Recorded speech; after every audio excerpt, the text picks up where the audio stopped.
Bonjour, ici Marianne et bienvenue à Pas sorti du bois.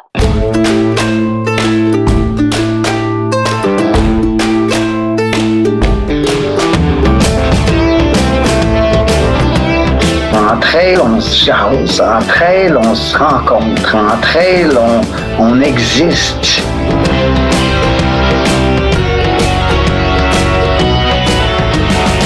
On contrôle pas toujours les situations, mais on peut toujours contrôler notre réaction à la situation.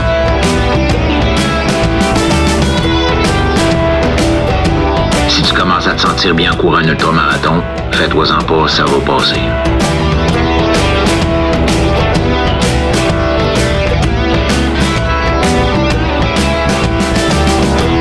C'est la Minute NAC et je te parle encore de la nouvelle gamme de produits Boost Energy qui est lancée depuis le 10 avril dernier. Si tu es sérieux dans ta performance, tu le sais que tout se joue sur l'absorption de glucides par heure et c'est exactement là que NAC frappe fort avec Boost Energy. Avec les gels et le drink mix Boost Energy, tu vas aller chercher tout ce que tu as besoin pour performer à ton plein potentiel. La gamme Boost mise sur un ratio 2 pour 1 entre la glucose et la fructose qui permet au corps d'assimiler plus de carburant par heure pour maintenir une intensité élevée. Et parce que c'est du NAC, ça veut dire que c'est fait avec des ingrédients propres, durables, qui respecte ton corps et qui respecte la planète. C'est fait pour le trail, la course sur route, le vélo, le triathlon, le tir à l'arc, peu importe le sport, peu importe la distance, et c'est disponible dès maintenant sur le nac.com. Et pour avoir 15% de rabais, c'est le code promo pas sorti du bois comme d'habitude, PASSORTIDUBOIS. Bon épisode tout le monde.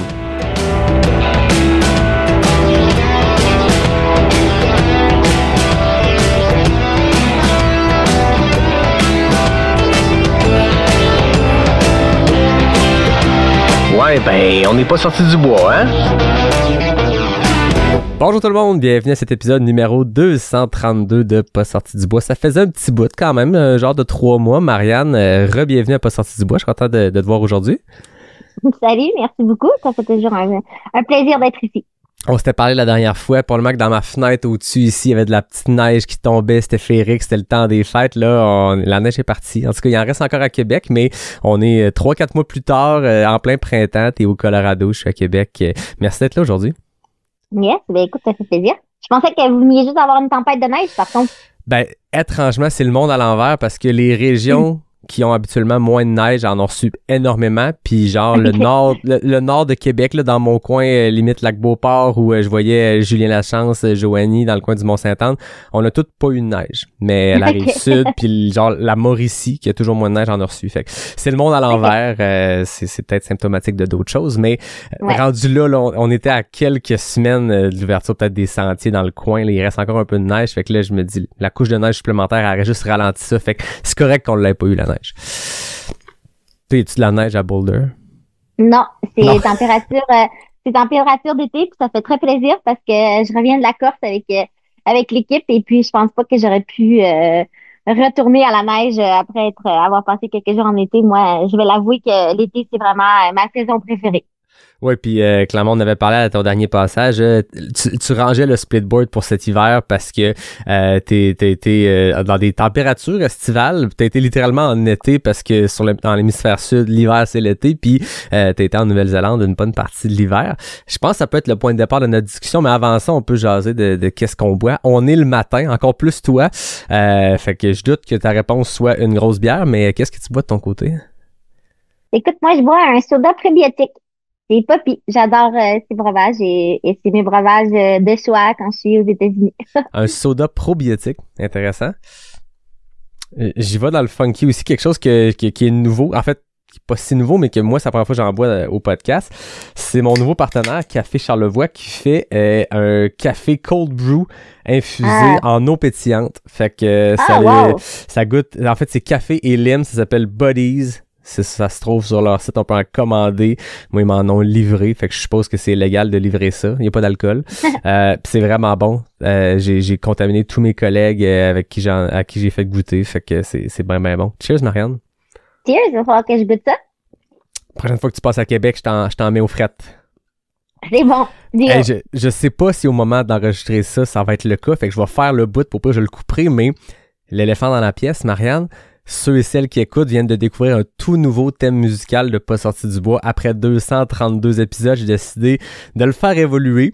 La réflexion s'était amorcée parce qu'à la Hard Rock, je sais pas si tu te rappelles, mais j'avais un thème musical un peu folk country Far West spécial pour ces épisodes-là au Colorado. Puis là, ça m'est joué dans la tête de dire peut-être qu'on pourrait repenser le thème de Pas sorti du bois. Fait que j'ai contacté mon ami Fred Desroches, que je remercie à la fin de chaque épisode depuis 232 épisodes.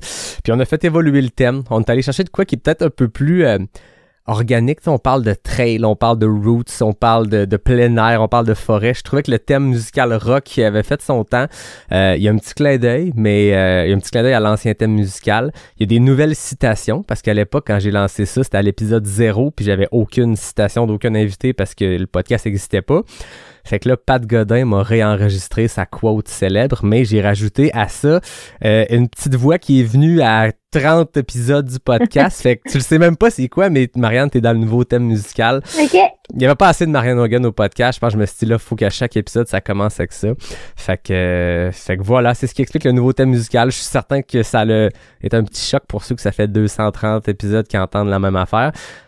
On innove. Après 5 ans, on essaie des nouvelles affaires. J'espère quand même que ça finit avec on n'est pas sorti du bois, hein? Tout à fait. On garde les classiques. Ça, il fallait le garder. Ça, faut garder ça, là. Ouais. J'avais demandé aux auditeurs, en fait, de m'écrire quelle citation devrait s'y retrouver. À ce moment-là, j'avais pas dit que c'était un nouveau thème musical, mais on m'avait beaucoup parlé de toi. On m'avait beaucoup dit la citation de l'index. Finalement, c'est pas ça qui s'y retrouve. J'ai trouvé de quoi qui est quand même moins figé dans le temps puis qui est plus inspirant que toi qui se casse un index puis qui en rit au podcast. mais voilà, fait que nouveau thème musical, le sujet est évacué. Ceux qui l'aiment, tant mieux. Ceux qui l'aiment pas, habituez-vous, ça va être ça pour encore au moins 5 ans. Fait que voilà. Marianne, la dernière fois qu'on s'est parlé, t'étais sur le point de partir en Nouvelle-Zélande. T'étais pas encore certaine si t'allais prendre le départ du Tarawera, la distance, c'était le 100 km, je pense que t'étais censé faire. Ouais. Qui exact. était une course Golden Ticket, Bayou Tembe, toute la patente. Raconte-moi la Nouvelle-Zélande. D'abord, comme destination, c'est ta première fois, je pense, sur cette belle grosse île de l'Océanie. Comment c'était? Écoute, la Nouvelle-Zélande, c'est un coup de cœur, là. Je pense que c'est probablement une de mes destinations préférées. C'est sûr que je l'ai visité en été lorsque j'étais supposée être en hiver, donc je sais pas si ça joue un peu dans la balance, mais j'ai adoré mon voyage en Nouvelle-Zélande. Évidemment, j'étais accompagnée d'un de mes acolytes préférés, Thibaut. Et puis, on a fait un bon 2-3 semaines à visiter l'île du Sud en RV. Et puis, c'était vraiment cool. Je pense que c'est vraiment la meilleure façon de découvrir l'île. Et puis, on a fait des super beaux spots. Je pense vraiment pas que c'est les trails ni les montagnes à parcourir qui manquent en Nouvelle-Zélande. Puis, les contrastes entre les lacs très, très bleus et les montagnes, c'est vraiment quelque chose, c'est des paysages qui m'attirent beaucoup. Et puis, en fait, juste l'ambiance en Nouvelle-Zélande, c'était vraiment super avec Tib. On a eu beaucoup de plaisir. Et puis par après, en fait, on s'est déplacé vers l'île du Nord pour après ça bouger plus vers les volcans, qui étaient tout aussi, si pas plus impressionnants. Donc pour ceux qui sont des connaisseurs du Seigneur des Anneaux, c'est sûr qu'on a pu faire des lieux mythiques des films. Et puis ça, c'était vraiment cool de pouvoir courir dans ces paysages-là.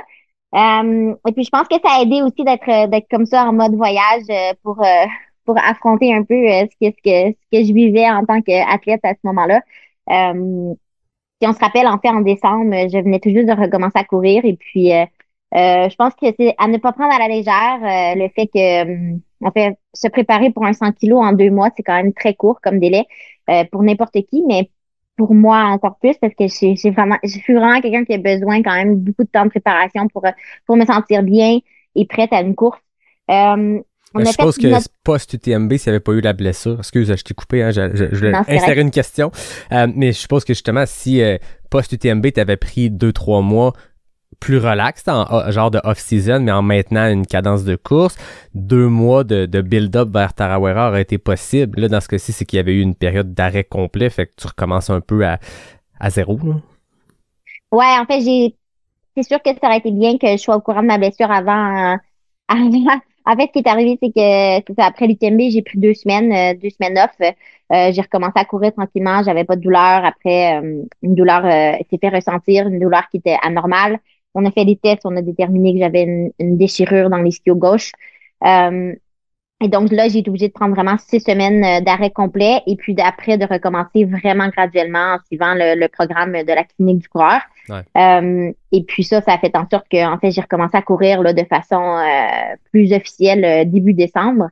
Et puis effectivement là, ça faisait très court parce que là j'avais pris dans le fond octobre-novembre off et puis après pour essayer de recommencer puis faut builder progressif, mais il fallait quand même être assez agressif pour pouvoir considérer être performante sur la Tarawera parce que j'y allais pas dans l'optique de compléter la course. J'y allais vraiment dans l'optique de la possibilité d'aller me chercher un golden ticket, donc qui me requérait d'être euh, top 2 potentiellement là, de la course. Donc, c'est chose que j'ai fait.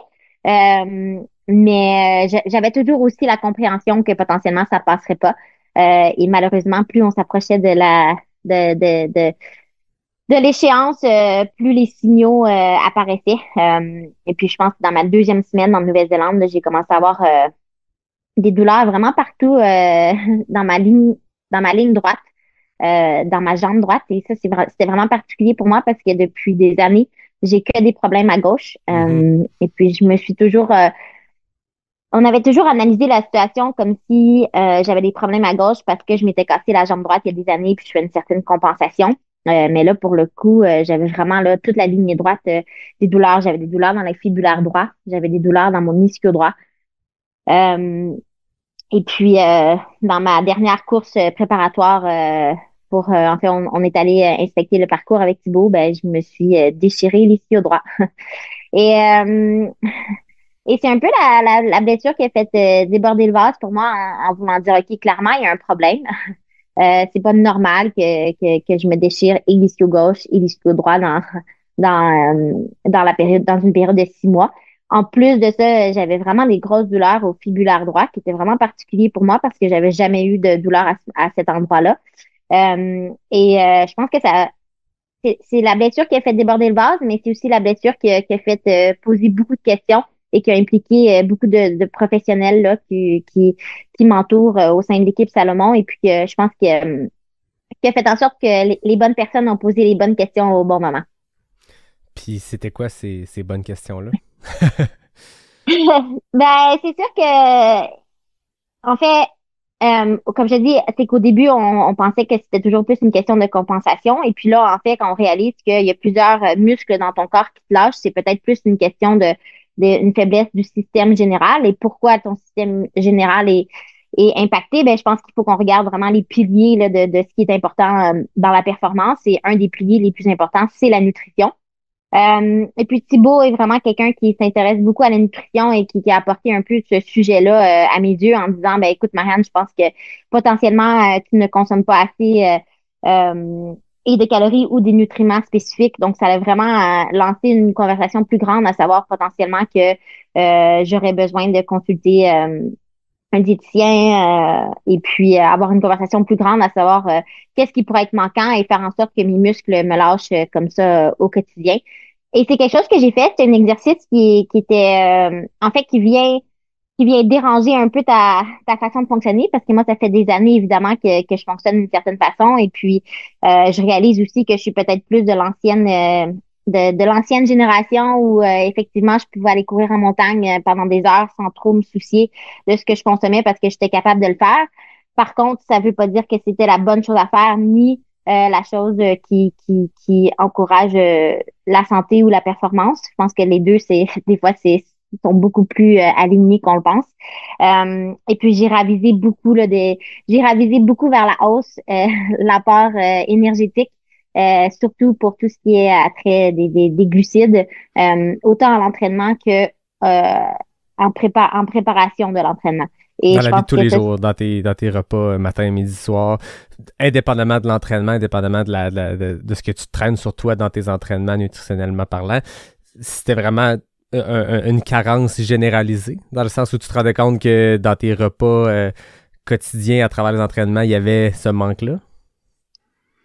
oui, oui. Ben, en fait, en fait, on réalise pas à quel point, je pense, notre discipline requiert un nombre élevé. Je pense qu'on est très loin des recommandations journalières si on compare par exemple au guide alimentaire canadien. J'enlève rien au guide alimentaire, mais mon point, c'est juste que pense qu'il faut vraiment qu'on respecte la distance qu'on fait et l'effort qu'on y met. Et Je pense que le guide alimentaire n'est pas nécessairement fait pour des gens qui sont 10 heures, 12 heures actifs sur leurs jambes, tu sais. Non, exactement. Donc, ça, c'est une chose que j'ai définitivement, oui, j'ai définitivement changé là, au quotidien. J'ai augmenté de façon significative mon apport en glucides dans les repas, surtout précédant les gros efforts, autant en intensité qu'en volume. Et puis, une chose que je suis fière d'avoir pu augmenter, c'est aussi pendant les entraînements. Comme je te dis, moi, je pense que je pouvais aller vraiment longtemps sans rien consommer, ce qui est vraiment pas quelque chose qui est bon, mais quand tu es capable de le faire, des fois, en fait, tu le fais et tu réalises pas que c'est problématique. Et donc, j'ai vraiment travaillé avec une nutritionniste qui m'a aidé à augmenter de façon graduelle mon nombre de calories et de glucides que je consommais à l'heure à l'effort. Et puis, ça s'est coïncidé aussi en même temps que NAC sortait sa nouvelle gamme Boost. Et puis, moi, j'ai vraiment été... en fait, je suis capable de prendre ces produits-là sans aucun problème. Donc, ça m'a beaucoup aidé à augmenter mon apport énergétique à l'effort. Et puis, c'est sûr que ça a joué aussi... en fait, c'est juste venu créer un certain déséquilibre parce que c'était nouveau dans ma façon de fonctionner. Mais j'ai hâte quand même de voir en fait l'effet que ça pourrait avoir autant sur ma gestion des blessures que sur ma gestion de l'effort sur une longue distance. Donc je pense que ça a été un mal pour un bien, mais je t'avouerai qu'effectivement ça a été une période un peu incertaine et plus chamboulante, si je sais pas si c'est un mot, mais c'est le mot que je vais utiliser pour dire que effectivement il a fallu qu'on change, puis il faut avoir la capacité de s'adapter, puis je pense que j'ai été capable de m'adapter rapidement à cette nouvelle situation, mais je comprends pour certains que des fois c'est plus compliqué, puis c'est pour ça aussi que je trouve important d'en parler parce que il faut aussi comprendre que en fait ça a eu des effets positifs assez rapidement là pour moi. Ma déchirure, elle a guéri vraiment rapidement. J'ai pris 10 jours off et puis j'ai pu reprendre. Ah ouais. Et puis, tu vois, ça faisait 1 mois que j'avais des douleurs à mes fibulaires. Et puis petit à petit, la douleur, elle est complètement disparue. Et puis, aujourd'hui, on est le 10 avril. Et puis, mettons qu'on peut dire que j'ai commencé ce processus-là début février. Et puis j'ai aucune douleur musculaire à l'heure actuelle. Et puis ça, je pense que c'est la plus grande victoire de l'année pour moi ou des dernières années. Puis j'espère que je vais pouvoir continuer d'évoluer en ce sens. Puis je suis ravie aussi de tout le monde qui ont eu le bon sens de m'orienter vers des bons choix. Ben, c'est une grosse réflexion parce que je t'écoute puis j'ai repensé à nos discussions des dernières années puis tu sais t'as eu des hauts et des bas, tu sais comme athlète t'as eu des gros moments forts puis t'as eu des blessures qui sont crève-cœur puis je pense que tu l'attribuais aussi souvent à cette première blessure-là, cette fracture-là, puis la compensation, puis c'est tout à fait logique du moment où les blessures reviennent toujours un peu du même côté ou dans le même coin, mais là, du moment que ça devient généralisé, qu'il y a pas un mal-être, mais je veux dire, c'est pas le bon terme, mais des douleurs qui sont un peu partout, ça pose des questions sur l'état plus général, puis on le dit souvent, là, la nutrition, c'est pas juste une question du race day, faut consommer X nombre de grammes de glucides par heure, c'est au quotidien, c'est dans nos entraînements. Puis j'ai l'impression qu'en ce moment, tout le monde parle des glucides. Il y a une petite révolution qui s'opère depuis quelques années. Puis on se rend compte qu'il y a des athlètes qui sont déjà sur ces grammes par heure-là depuis longtemps, mais c'était pas aussi publicité que là, maintenant, on en parle. Puis on entend qu'il faut viser du 80, du 100, du 120 si t'es capable. Mais c'est beau pour le race day, c'est beau pour les gros objectifs, mais c'est aussi au quotidien. Je veux dire, notre sport, c'est beaucoup, beaucoup plus d'entraînement. Puis tantôt, quand tu dis l'ancienne génération, c'est drôle venant d'une athlète d'une trentaine d'années, mais c'est vrai pareil, tu sais, je veux dire, tu remontes à il y a pas si longtemps, puis je pense que j'en parlais avec David Yecker, mais ce qu'on se disait, ce qu'on entendait, ce qu'on voyait dans des documentaires, c'était Anton Krupicka qui partait faire une sortie de 6 heures avec un gel dans sa poche puis de l'eau qui allait s'abreuver dans les rivières, puis c'était tout.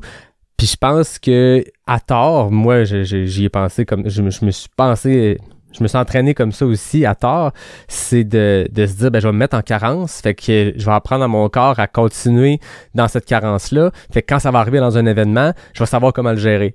c'est une chose, mais je pense que l'idéal, c'est complètement l'opposé, c'est de se dire pourquoi se mettre en carence quand tu peux, même pour une sortie d'1 heure un lundi matin, pourquoi tu consommerais pas ce qui est nécessaire de faire, puis tu vas mieux récupérer, puis ça n'aura pas d'impact à long terme. Fait qu'il y a comme un changement de paradigme, je pense, dans l'approche de la nutrition, puis c'est plus juste une question de race day, je vais consommer 80 grammes de glucides par heure, mais à mes entraînements, je vais les faire à jeun avec un peu d'eau. C'est pas de même ça marche, là.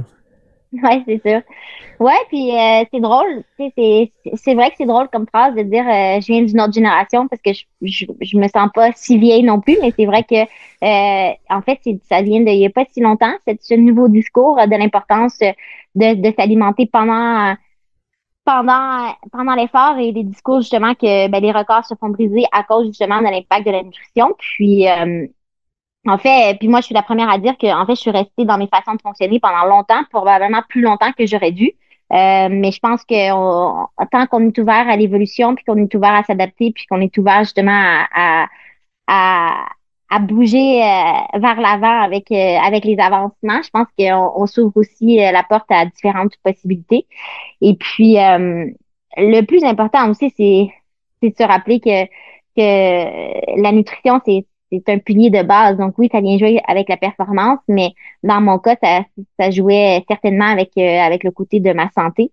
Et puis, en fait, j'avais une façon de fonctionner que je réalisais pas qui potentiellement me créait du mal. Mais je pense que pour n'importe qui fait du sport et qui fait de façon générale et qui fait de l'ultra, je pense que la nutrition, ça peut, en fait, c'est définitivement quelque chose qu'on devrait prendre le temps d'évaluer pour voir si on consomme assez, juste pour se mettre à l'abri, de des conséquences, qui pourraient être surprises ou qui pourraient vous surprendre, par exemple. Et puis, ouais, en fait, j'aurais aimé avoir cette lumière qui s'ouvre dans mon cerveau ou autour de moi plus tôt que cette année. Par contre, je pense aussi que les blessures, c'est sûr que c'est multifactoriel.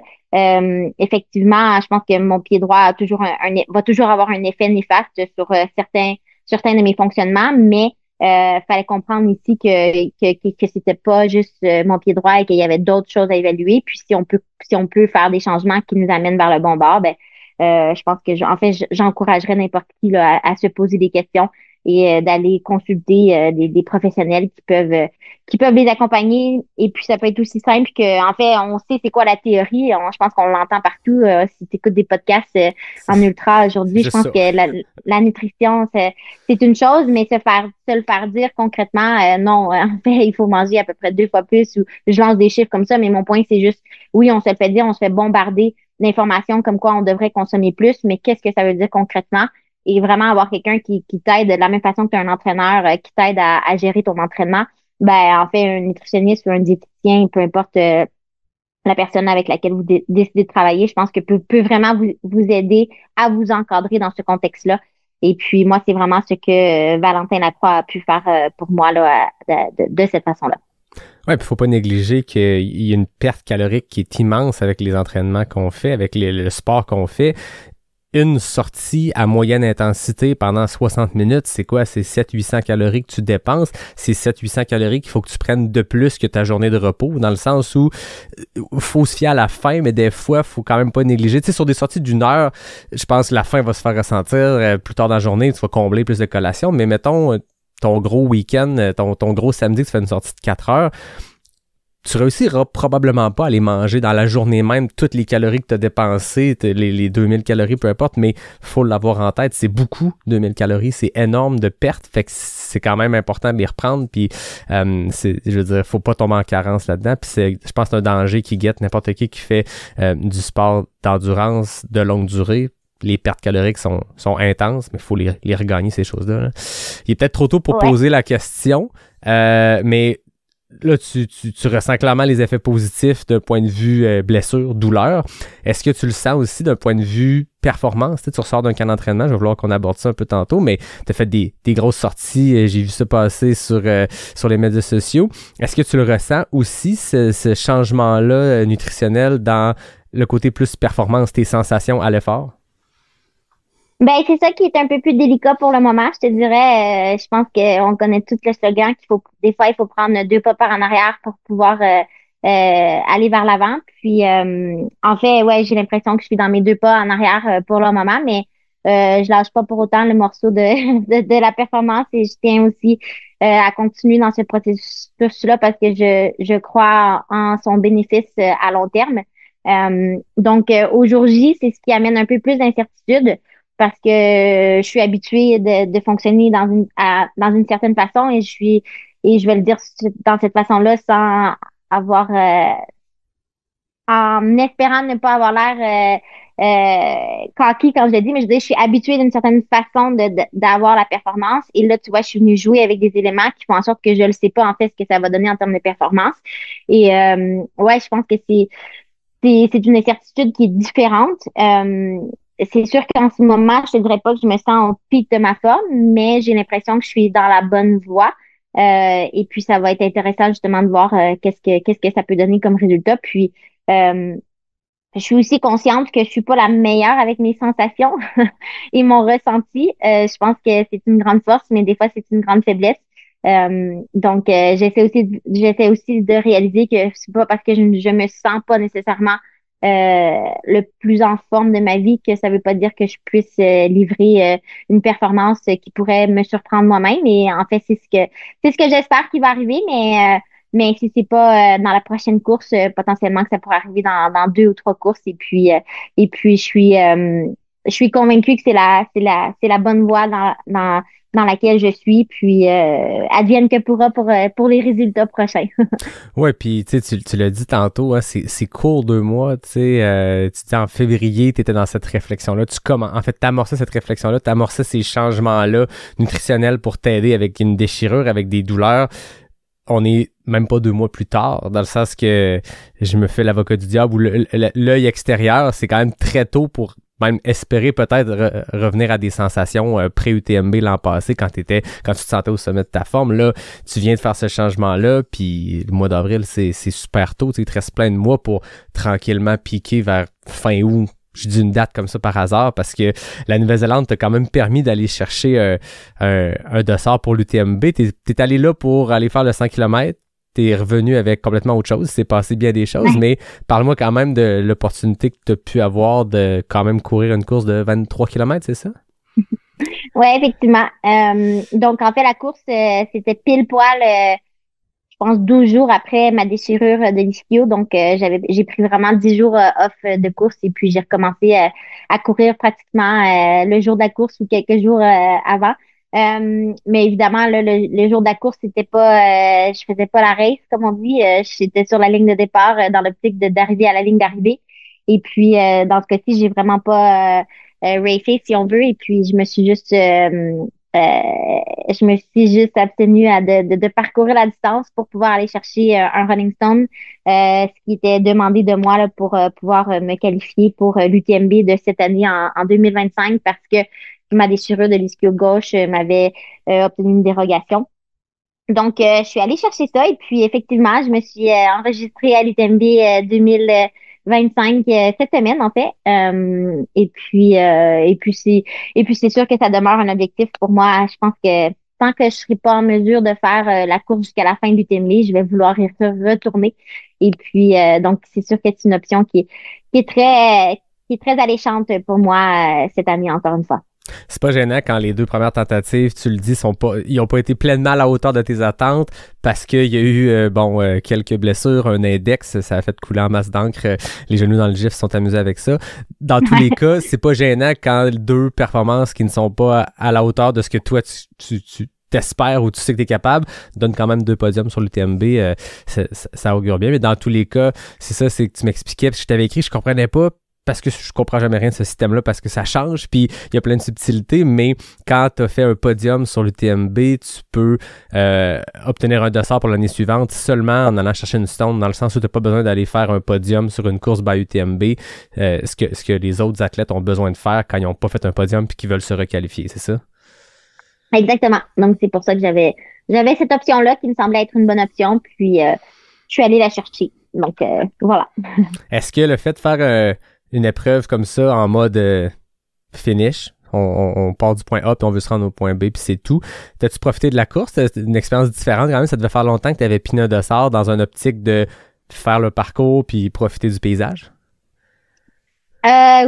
Oui, sauf que j'avais parcouru en fait la distance j'avais déjà vu. C'était différent. C'est sûr que c'est une distance plus courte, donc j'ai l'impression que les gens sont plus intenses dans leur dans leur parcours. Moi, je suis plus habituée. Je t'avouerai que même dans les ultras, en fait, j'ai jasé plus dans mes ultras que j'ai jasé pendant le 23 km de la Nouvelle-Zélande parce que tout le monde sont un peu à fond.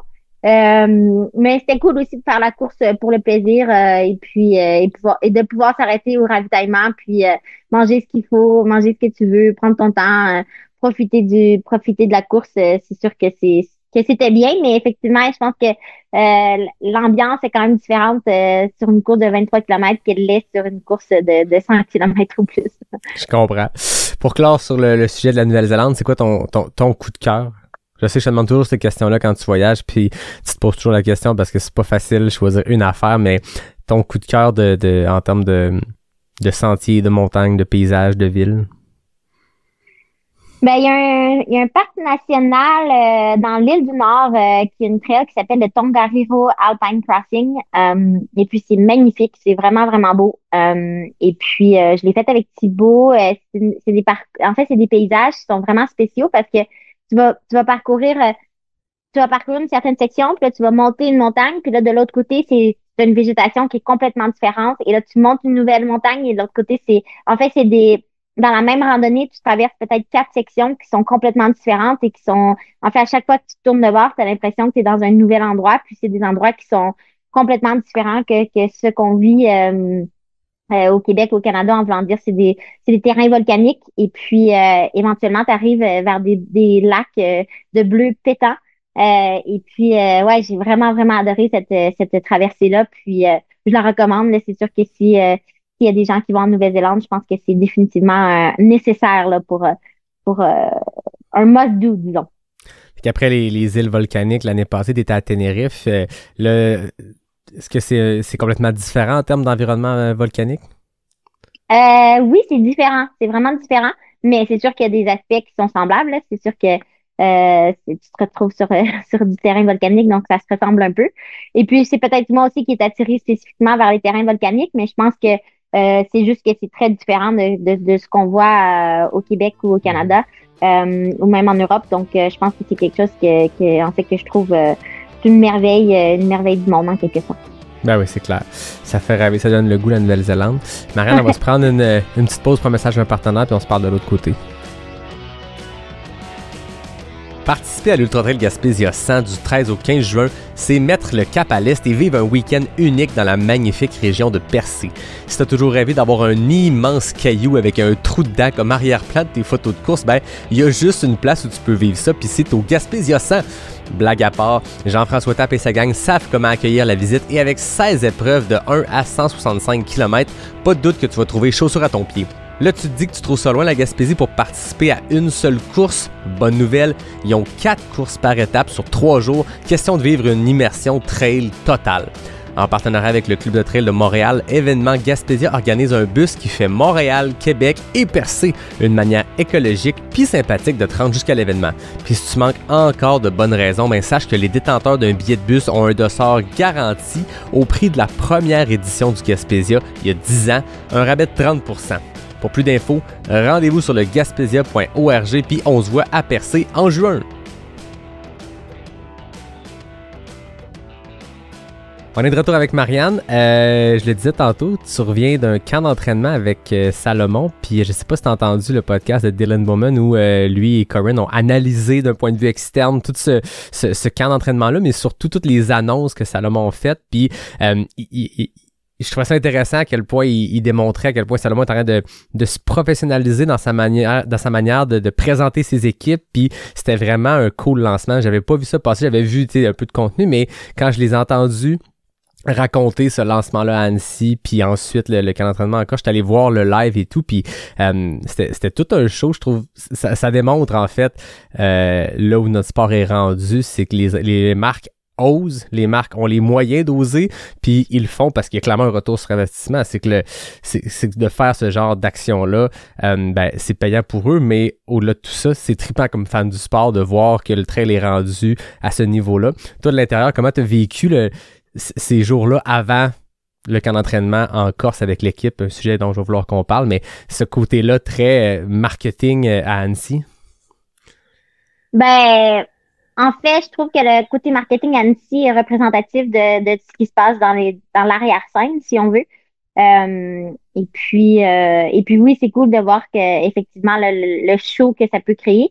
Mais pour moi, dans le concret, c'est sûr que je suis encore plus épatée par ce qu'ils sont capables de faire dans l'arrière-plan. Ben Et oui. puis tout ce que j'ai mentionné là, de mon parcours là, de questionnement et tout ça, c'est sûr que c'est quelque chose que tout était un peu pris en charge et motivé par les professionnels qui ont été embauchés par Salomon pour m'aider dans ma réhabilitation et en fait dans mon approche professionnelle en tant qu'athlète et évidemment dans le but de performer, mais aussi de garder ma santé. Donc, je trouve ça cool de voir que en fait, moi, c'est encore plus important pour moi de voir que c'est pas juste un show, justement, c'est un show qui est backé en quelque sorte par beaucoup plus de choses qui montrent que Salomon investit en nous en tant qu'athlète, puis que croit en notre potentiel de performance future.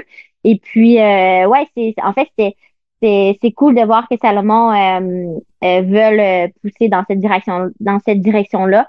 Autant pour les athlètes du team plus ancien, comme ils ont appelé les légendes en quelque sorte. Et puis, je sais pas si vous avez remarqué, mais ils ont pris aussi beaucoup, beaucoup d'athlètes potentiels futurs. Et ça vient encore une fois, on parle de génération, mais c'est vrai que je suis rendue dans la génération plus ancienne des coureurs maintenant. Donc, il y a une toute nouvelle génération qui se joint à l'équipe et puis ça amène un grand vent de fraîcheur. Et puis, c'est beau de voir que Salomon veut justement investir dans le futur parce qu'on se rappelle que Mathieu et moi avons commencé justement en tant que plus jeunes et espoirs et puis nous sommes tous les deux maintenant à partie de l'équipe Salomon internationale dans la catégorie plus légende. Donc c'est cool de voir que c'est un cercle qui continue puis de voir qu'il essaie de mettre de l'avant là, tout le monde pour pour performer dans le futur. Ouais, puis tu sais, j'ai fait un épisode sur la professionnalisation avec justement de ces jeunes-là, des gens qui sont en train de pousser pour percer, tu sais, des Rémi, des Mélodies, puis même une Geneviève, tu sais, que je considère comme quelqu'un qui pousse, puis qui a le potentiel, le talent de passer au prochain niveau.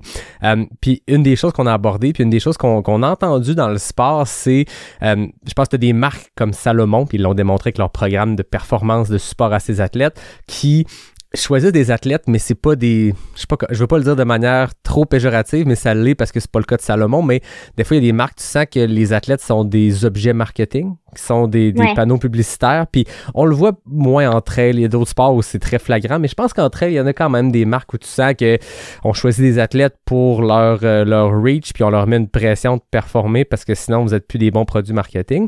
Et à l'opposé, tu as des marques, on entend des mesures qui sont très bienveillantes, qui prennent soin de leurs athlètes et non qui poussent leurs panneaux publicitaires. Je grossis le truc, mais tout ça pour dire que ce que j'ai vu à travers cette annonce-là de Salomon, c'est exactement ça. C'est de supporter des humains derrière tout ce qui peut se faire en termes de marketing. Au final, à la fin de la journée, Salomon veut vendre des choses, c'est correct, mais la manière de le faire, puis la manière de supporter tes équipes, puis tes athlètes, c'est pas juste des panneaux publicitaires, c'est des gens qui vont développer les produits, qui vont t'aider à les développer, qui vont rendre ton produit meilleur parce que vous êtes l'élite, vous êtes les gens qui allez les tester à leur plein potentiel, ces produits-là, puis ensuite de supporter les êtres humains et non les athlètes. Je trouvais que c'était beau de la façon que c'était fait, la façon que c'était amené, puis ton histoire, ce que tu nous as raconté en première partie de cet épisode, le démontre, tu sais, c'est qu'il y a un réseau autour, puis vous êtes supportés, c'est beau de voir ça. Oui, c'est très beau, ouais. Puis en fait, c'est impressionnant de voir les jeunes justement qui ont peut-être pas nécessairement des résultats énormes mais ils ont un potentiel clairement qui est énorme. En fait, ils ont des résultats qui sont très bons, mais je veux dire qui sont pas médiatisés et qui ont pas fait en sorte qu'ils soient connus en quelque sorte dans l'univers du trail, mais tu vas courir avec eux. Puis en fait, moi, j'ai de la misère à suivre, tu vois, ils sont vraiment c'est vraiment, c'est vraiment des talents et puis c'est super beau à voir, justement, que Salomon, en fait, crée un système qui va pouvoir identifier ces gens-là qui n'auront peut-être pas autant de misère à se bâtir une carrière parce qu'ils vont avoir rentré dans l'écosystème assez tôt pour pouvoir performer plus tard. Et puis ça, je trouve ça très beau. Et puis je suis fière de faire partie en quelque sorte de cette compagnie-là qui soutient effectivement la relève et qui les pousse vers le haut. Ouais, puis c'est ce que Salomon, ils ont pas commencé à faire ça cette année pour cette grosse annonce-là. Tu l'as dit, 2016, je pense, Mathieu et toi, le premier camp. 2017, mais 2017, tu sais, ça fait longtemps. Puis ils vous ont pris un moment où vous aviez pas de podium à l'UTMB, puis tu sais, c'est ça qui est beau aussi. Après ça, il y a ça qui est arrivé, puis tant mieux. Mais je pense que le développement des équipes, le développement des athlètes passe par un support en début de carrière, quand tu es en train, tu sais, je veux dire, c'est pas quand la personne est rendue avec les résultats puis à son plein potentiel que tu peux y amener quelque chose. Oui, tu peux y amener un support, mais dans ce cas-ci, c'est de prendre des gens puis, comme tu dis, de pas se fier sur leur nombre d'abonnés Instagram ou parce qu'ils sont le meilleur de leur pays, peu importe, c'est de les prendre, de voir un potentiel en ces athlètes-là, de voir un talent puis de les supporter puis de leur donner l'écosystème qui les entoure pour performer à leur plein potentiel. Puis on le voit, les marques qui le font, qui mettent le temps et l'argent pour le faire parce que je veux dire, j'entendais parler de l'exemple, le business case de Jim Wamsley avec Oka. Tu sais, aujourd'hui, c'est le meilleur trailer au monde. Puis Oka, c'est une grosse marque. Puis là, les deux ensemble, ça a l'air d'être un mariage heureux qui était. Mais ça a parti de Oka qui ont mis des efforts sur d'autres qui sortaient de l'université, qui avaient eu des performances dans des petites courses. Là. Je veux dire, c'était pas l'UTMB puis la Western, puis ils l'ont supporté même quand il y avait des années plus difficiles. C'est un exemple parmi plein d'autres, mais je pense que c'est ça que les marques devraient faire, puis c'est ça que Salomon a démontré. Non? Ouais, exactement. Exactement. Puis on est plusieurs, comme moi, j'ai nommé moi et Mathieu, mais à noter aussi que Rémi Bonnet et Lucie Bartholomé, ils sont sortis d'une académie des jeunes comme Mathieu et moi avant sorti. Donc c'est beau de voir que effectivement ça a des belles répercussions et ça crée des très belles histoires aussi pour les marques. Et moi, je trouve que c'est une des choses que Salomon fait très, très bien. Ouais. Fait qu'il y a eu cette grande annonce-là, ce grand événement-là à Annecy. Après ça, l'équipe part pour la Corse. Puis là, vous avez fait un camp d'entraînement. C'était combien de jours, ce camp-là? Écoute, je pense que c'était 10 jours et que ça passe tellement vite que ça doit être 10 à 12 jours, quelque chose comme ça. Okay. On a deux, 3 jours à Annecy, justement, pour avoir eu la présentation, aussi faire des rencontres importantes au niveau de l'équipement. Pardon. Et puis après, on se déplace tous ensemble en Corse et on a eu 10 jours d'entraînement de qualité et surtout très, très bien supporté, si on veut.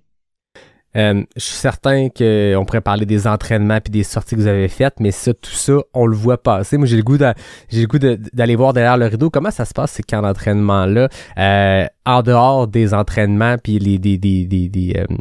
c'est ça, des moments où vous courez ensemble dans les montagnes. Il doit y avoir plein de moments le fun aussi en équipe. Y a-tu ce côté-là de team building qui se crée? Y a-tu ce sentiment-là d'équipe, d'être dans une écurie, tout le monde ensemble, un peu comme, je dis écurie, pas dans le sens équestre, là, dans le sens Formule 1, puis d'avoir une équipe, puis une entraide, puis ce sentiment-là, il y a quelque chose qui se crée. Est-ce qu'il y a des choses qui sont mises en place pour arriver à ça, de créer un sentiment d'équipe? Ben oui, il y a beaucoup, beaucoup de choses qui sont mises en place, mais tu réalises vite aussi que, en fait, le temps, ça passe très vite en une journée. En camp d'entraînement, c'est très vite passé. Et puis, surtout quand on court 50 km dans une journée. Par contre, là, c'était super bien parce que, dans le fond, Salomon avait pris en possession un peu un hôtel dans un petit village en Corse. Et donc, tu avais l'impression que tout le village appartenait à Salomon. Tu sais, on avait le gym dans un hôtel, on avait les physios dans un autre hôtel, on avait le déjeuner dans un hôtel, on avait un restaurant complet où tout le monde pouvait aller. Donc, effectivement, très rapidement, en fait, on se retrouve là dans les moments où on n'est pas à l'entraînement et puis ça, c'est cool. Et puis, en fait, moi, ma salle préférée, c'est la salle des physios. Et moi, j'y passe beaucoup de temps là. Et puis, c'est là aussi qu'il y a des petits moments qui se partagent parce que à noter aussi que en fait, on fait tous partie de la même équipe, mais l'équipe est divisée en deux parties. Donc, on a l'équipe short course et l'équipe long course, c'est comme ça qu'on les appelle. Donc, effectivement, en fait, on s'entraîne pas beaucoup ensemble, sauf pour les rides de vélo, par exemple, ou le shake-out run quand on arrive, des choses comme ça. Mais c'est beau tu sais, quand on va chacun faire notre entraînement, on se retrouve sur l'heure du lunch ou sur l'heure du repas, du souper pour voir un peu comment s'est passée la journée des autres. On a aussi un bain de glace et un sauna et un jacuzzi pour faire tout ce qui est récupération. Donc, puis et tout se fait dans un dans une circonférence de peut-être 400 mètres. Donc, tu marches dans la rue, tu croises tout le monde et puis tout le monde, c'est des gens Salomon. Donc, c'est vraiment comme un peu une ambiance de camp de vacances. Et puis, c'est sûr que les liens se créent. C'est sûr que quand ça fait des années aussi que tu es dans l'équipe, moi, j'ai la chance aussi d'avoir de mes meilleurs amis un peu dans l'équipe. Donc, c'est sûr que je suis très souvent aussi autour de ces gens-là qui continuent de m'apporter au quotidien, effectivement. Mais c'est cool aussi de voir que en fait, il y a beaucoup d'autres gens dans l'équipe maintenant qu'on peut rencontrer, qu'on peut prendre le temps de créer des nouveaux liens. Puis, en fait, je pense que le camp, le staff a fait un vraiment bon travail pour s'assurer que ça se fasse de façon très organique, sans forcer le tout. Ouais, c'est ça. C'est quand même fou, tu le dis, hein, dans tes meilleurs amis, c'est des gens de l'équipe. Tu sais, Mathieu, c'est depuis 2017, vous êtes dans la même équipe. C'est quand même fou, cette longévité-là.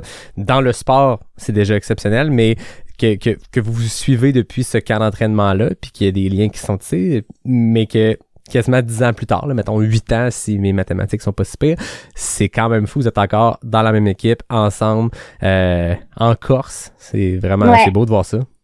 Ouais, c'est très beau. Puis en fait, des fois, on réalise pas la chance qu'on a, mais effectivement, c'est un lien qu'on aura toujours toute notre vie. Puis c'est beau de l'avoir et c'est beau de pouvoir partager ça. Et puis, en fait, j'ai pu créer des liens encore très forts avec d'autres gens que, évidemment, on sait tous, mais je me compte très chanceuse d'avoir ça parce que je pense que j'adorerais mon temps avec Salomon, même si j'avais pas ça, mais c'est sûr que ça rend le tout encore plus familial et confortable pour moi, c'est certain.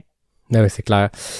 On parle du support system de cette équipe-là, Salomon, en camp d'entraînement. Comme tu l'as dit, vous monopolisez une ville au complet puis vous avez les ressources. Après ça, chacun part dans son coin du monde. Et toi, dans ton cas, t'es retourné du côté du Colorado. Il y en a qui partent en Europe, peu importe, au Japon même, j'ai vu des athlètes.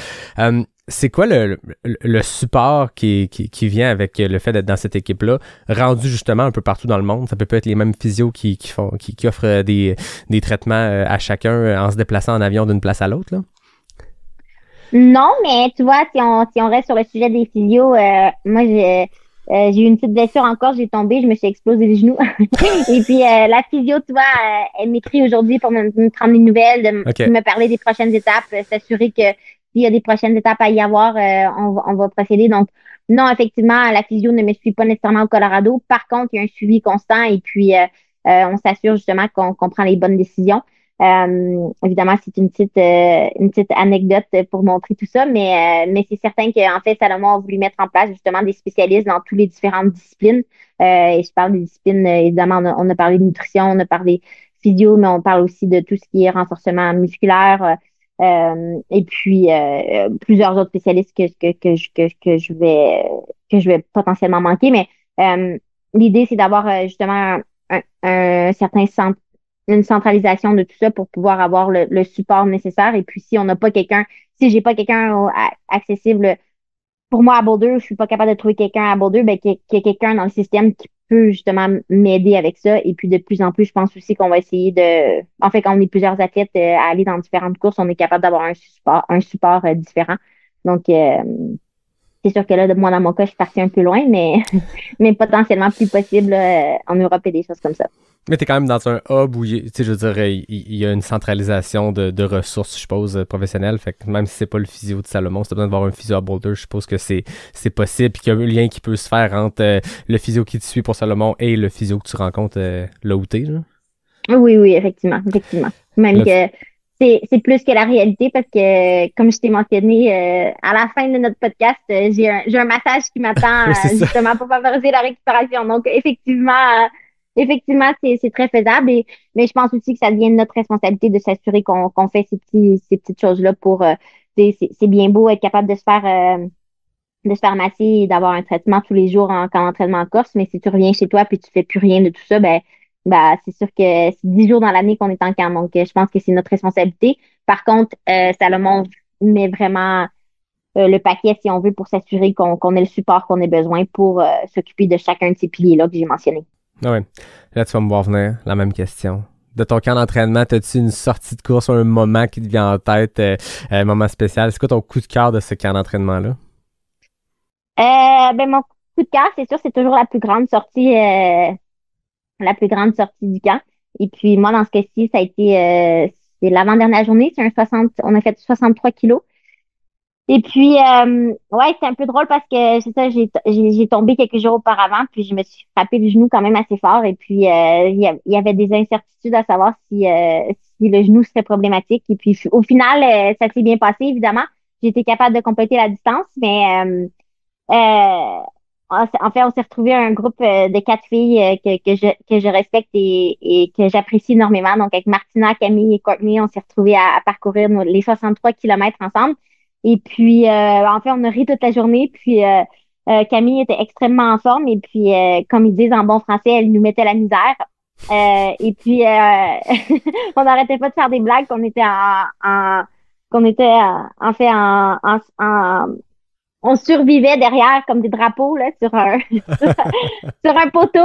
Courtney et moi, on n'arrêtait pas de niaiser là-dessus. Puis, en fait, on a couru 63 kilomètres. Puis, je t'avouerai que j'ai l'impression que j'allais courir 1 heure. Donc, c'était vraiment, moi, c'est toujours mes moments les plus cool. Et puis, ça a été le cas encore cette année, là. La long run, ça a été mon moment préféré.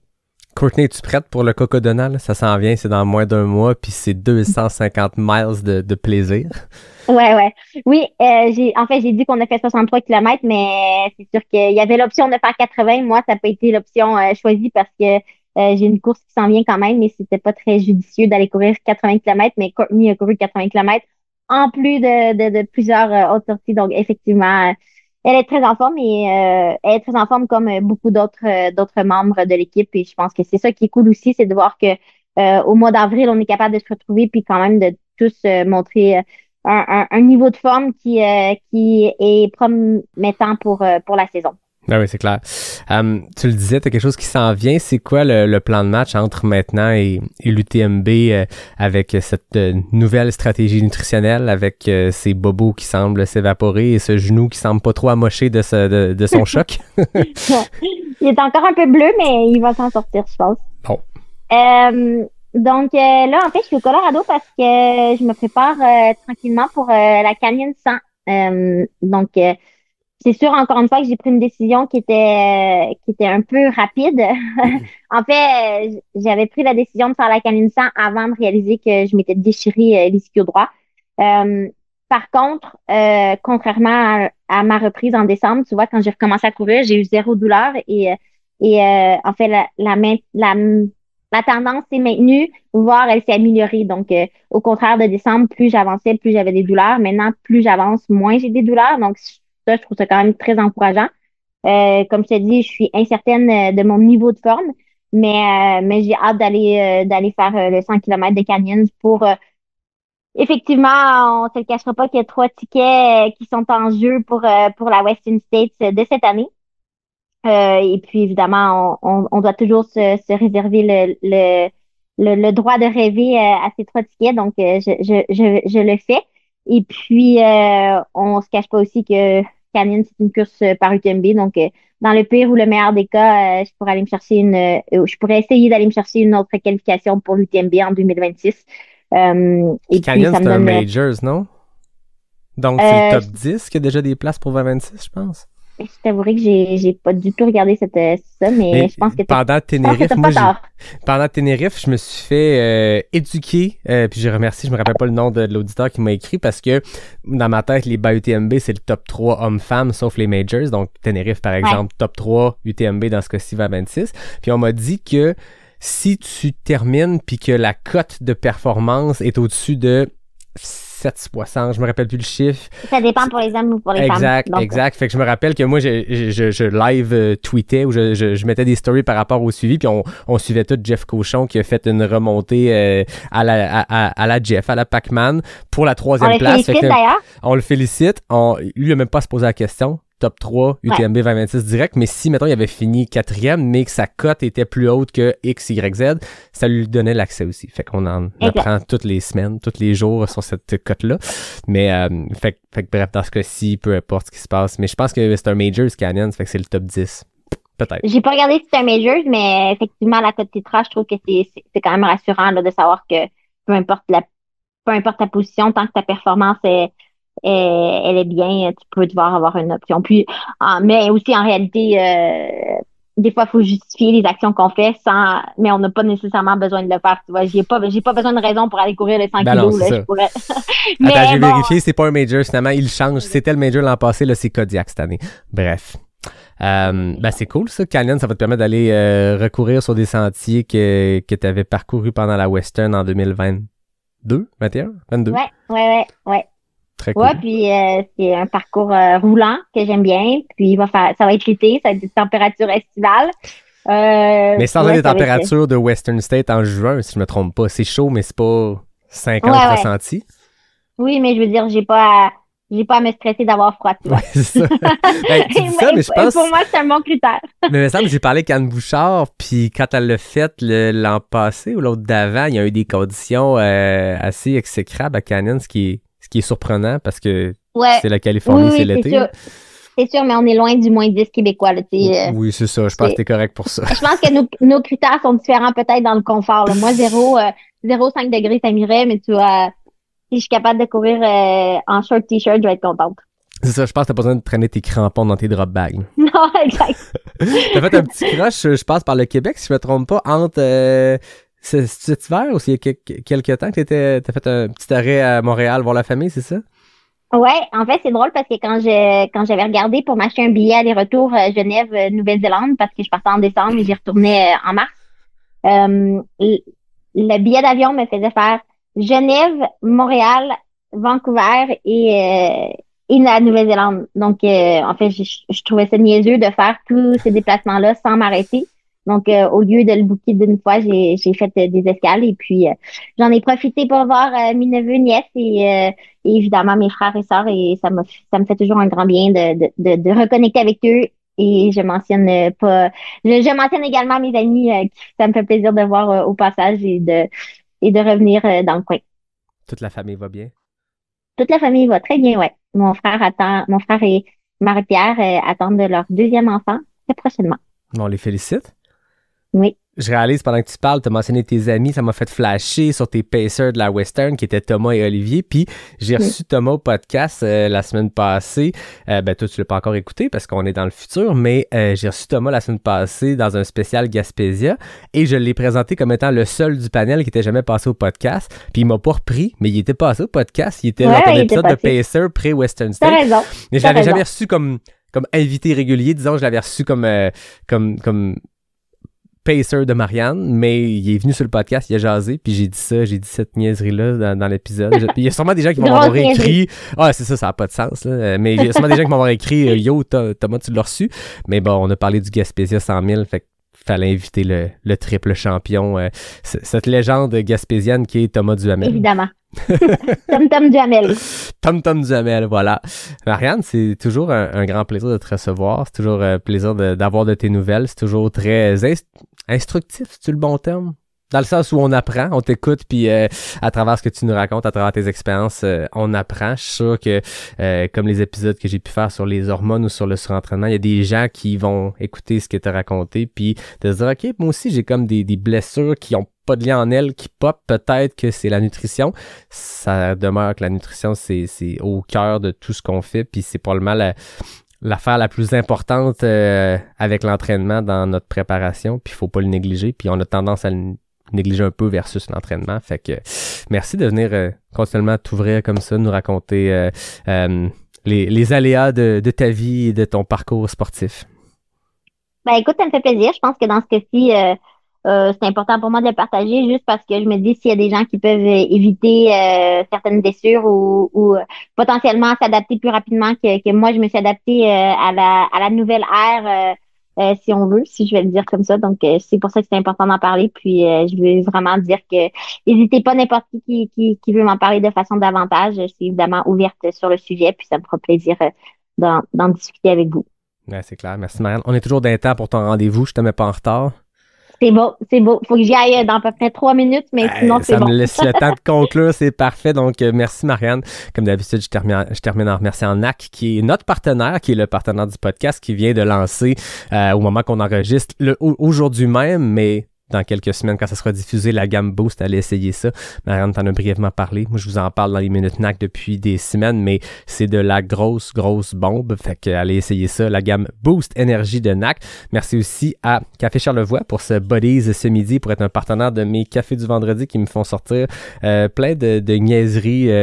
On dirait que je ressors mes années de cégep en théâtre pour faire des niaiseries en reel puis faire rire le monde tout en passant des informations sur ce qui se passe dans le trail. Fait que merci Café Charlevoix, merci à Noctem, merci à Mox Mocktail, merci à Fred Desroches pour le tout nouveau thème musical de Pas sorti du bois, merci à David Hébert pour le design graphique, merci à toi Marianne, je pense que j'ai fini ma ronde de remerciements, je te souhaite une bonne fin de journée puis on se reparle très bientôt, merci. Merci Yann. À bientôt, bye. À bientôt.